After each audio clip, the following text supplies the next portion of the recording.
Hello, beautiful souls. This is Malika from Faith and Patience Tarot. Welcome to the channel. और आज हम देखेंगे कि सितंबर 2025 सारे ज़ोडिएक साइंस के लिए कैसा होने वाला है। रीडिंग ऐसे काम करेगी कि हम ज़ोडिएक वाइज देखेंगे आपका नेक्स्ट मंथ कैसा होने वाला है और हम देखेंगे कि आप सितंबर कौन सी एनर्जी के साथ शुरू कर रहे हो, उसके बाद सितंबर में आपके साथ क्या क्या चीज़ें होने वाली हैं and then we will also check one advice from the angels. Angels आपको क्या कहना चाह रहे हैं, आपको वो क्या एक एडवाइस देना चाह रहे हैं। It could be multiple for some people, but at least we'll look at one advice. And हमेशा की तरह just take what resonates with you and you can leave the rest. Take a deep breath and now let's get started.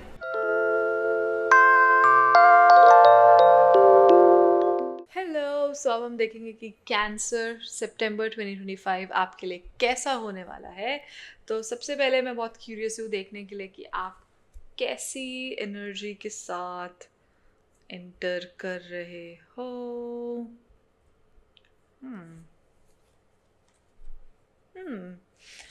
काफ़ी लोग I think they are just at a pause, और may be कुछ चीज़ें हैं जो जो उनको लग रहा है कि like certain things are just stuck and they are just not moving on, and it's been a while that they have not really moved on.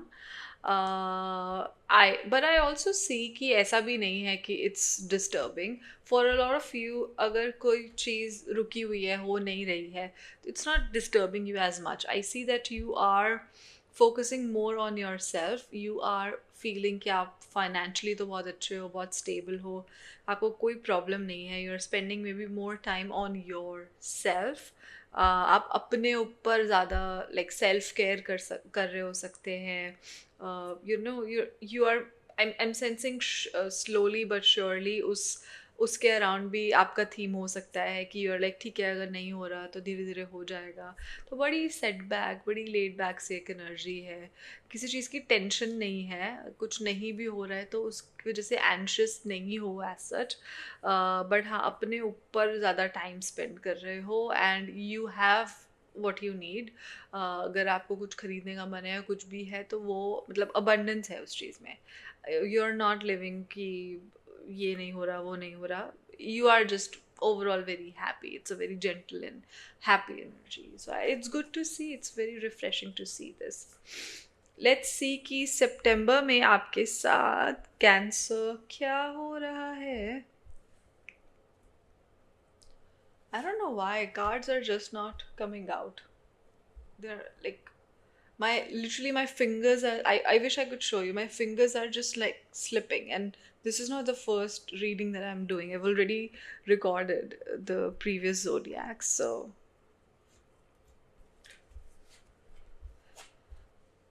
okay. A lot of financial opportunities. Cancer, अगर आप एकदम right और wrong को लेके बैठ गए हो, that is good. You are balancing, you are considering everything.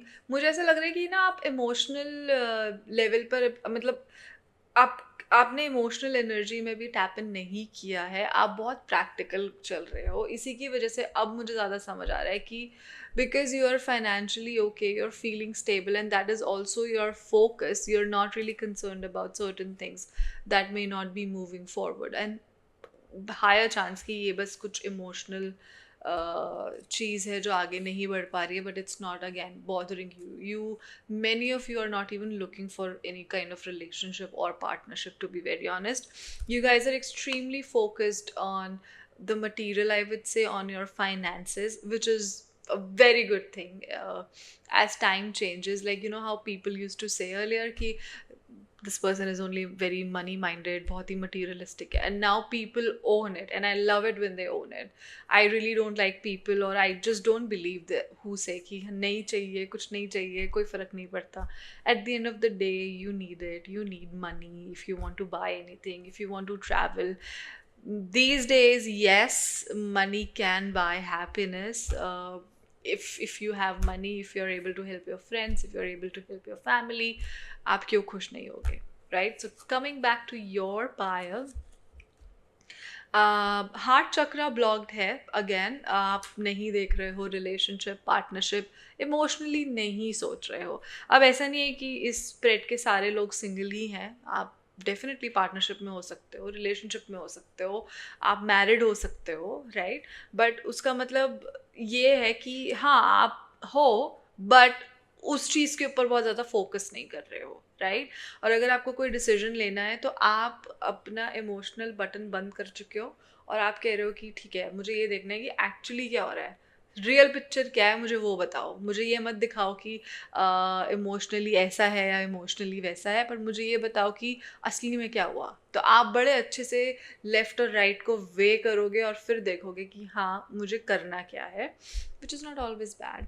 आपने अपनी आंखें तो डेफिनेटली बंद कर ली हैं ताकि आपको कोई इमोशनली ब्लैकमेल ना कर सके। So you will be making some very strong, very firm decisions just out of, you would just consider the rational. You would not really go extremely emotional. Correct. I would also, I am also seeing here कि काफ़ी लोग हो सकता है कि वो पढ़ाई करने के लिए या काम की वजह से कहीं अपने फैमिली से दूर रह रहे हैं। Not everybody is living abroad और in a different city. You may still be in the same city, but फिर भी आप अलग रह रहे हो। काफ़ी लोग रहते हैं काम के चक्कर में ताकि रोज़ कम्यूट ना करना पड़े। तो काफ़ी लोग अपना टाइम अकेले स्पेंड कर रहे हैं, राइट। ज़्यादा सोशल नहीं हो रहे हो। ऐसा नहीं है कि आपको किसी ने अबैंडन कर दिया या आपकी दोस्तियाँ सारी चली गई हैं या आपके पास ऑप्शन नहीं है। पर मुझे ऐसा दिख रहा है कि काफ़ी लोग अपने स्किल के ऊपर बहुत काम कर रहे हैं। And this is so like, all of this is in such an alignment. I don't know why. I wish I could just share how I felt right now. I'm feeling so happy. I'm feeling so alert, aware at the same time. Like मुझे, I don't know मुझे क्यों goosebumps आ रहे हैं, but this is how I am feeling right now. I feel कि काफ़ी लोग अपने skill को परफेक्ट करने के ऊपर काम करेंगे, अपने आप को, अपनी क्राफ्ट को परफेक्ट करने के ऊपर काम करेंगे। उसकी वजह से भी उनकी सोशल लाइफ थोड़ी ऐसी हो सकती है कि ऐसा नहीं है कि कोई कॉन्फ्लिक्ट आ रहा है, कहीं लड़ाइयाँ हो रही हैं, बट इट्स जस्ट दैट कि you are not mad at anybody, but you are just focused on your work, you know, you're just minding your own business. काफ़ी लोग अगर घर पे भी रह रहे हैं अपनी फैमिली के साथ, तो हो सकता है वो उनके साथ ज़्यादा टाइम भी ना स्पेंड कर रहे हो, क्योंकि अगेन वो बस फोकस्ड है कि उनको क्या करना है, उनको अपने काम में क्या करना है। So you are researching, you are just practising if you have to. अगर आप लोग पढ़ रहे हो किस चीज़ के लिए, एग्जाम के लिए प्रिपेयर कर रहे हो, कुछ भी कर रहे हो, you are spending a lot of time just there. You are not really seeing कि घर में क्या हो रहा है, फ्रेंडशिप्स में क्या हो रहा है, रिलेशनशिप में क्या हो रहा है, इसको क्या चाहिए, उसको क्या चाहिए। You just cancelling all the noise and focusing on what what you are interested in, and that is making more money, making a lot of money.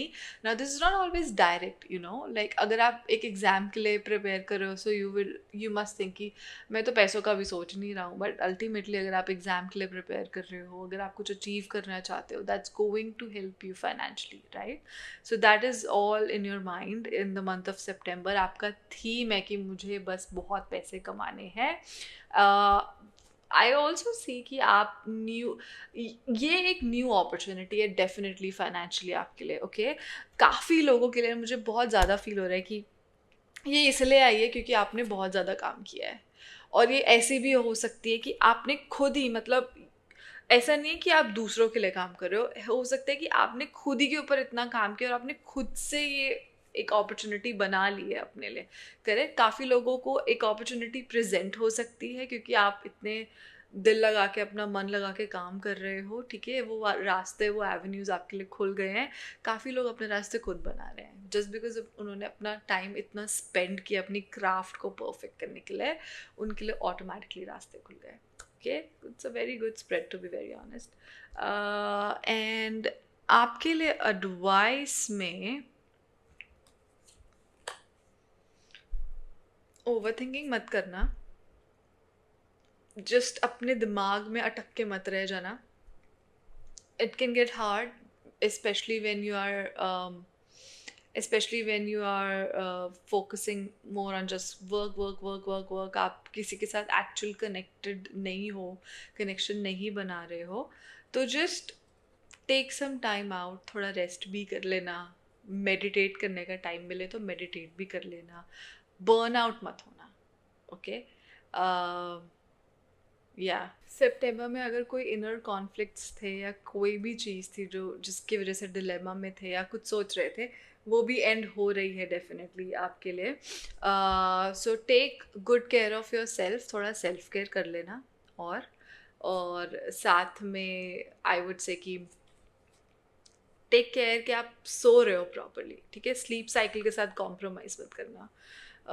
As I am getting older and wiser, I am realising कि sleep cycle के साथ कभी पंगा नहीं लेना चाहिए। और जितना आपकी क्वालिटी ऑफ स्लीप बहुत मैटर करती है, आप कितने घंटे सो रहे हो बहुत ज़्यादा मैटर करता है। ट्राई इट एक वीक के लिए, अगर स्पेशली उन लोगों के लिए जिनका स्लीप स्केड्यूल बहुत ही मेस्ड अप है। ट्राई करो किसी तरह अपने आप को एक दिन एक्स्ट्रा थका लो और टाइम पे रात को सो के देखो, और प्रॉपर 8 आवर्स की आप स्लीप लो, and then you would feel कि आपकी बॉडी बहुत डिफरेंट हो गई है। Like my body thanks me, many times I am not able to take proper sleep, but my body thanks me when I do, and I feel different the next day. I feel that I have more energy, I feel that I can do more things, I can get more stuff done, okay? So just take care of your sleep cycle. I hope ये आपके साथ resonate करी हो। जो भी resonate किया है मुझे जल्दी से कमेंट सेक्शन में बता देना, and I will see you in the next reading really soon. Bye. Thank you so much everybody जो यहाँ थे और उन्होंने ये सारी रीडिंग देखी। अगर आपको ये अच्छा लगा तो please don't forget to like, share and subscribe so I can keep going. It means a lot when I see those likes come in, or the comments come in, the views come in, because that is what keeps me going. Thank you so much. I really appreciate your time. Thank you. See you. Bye.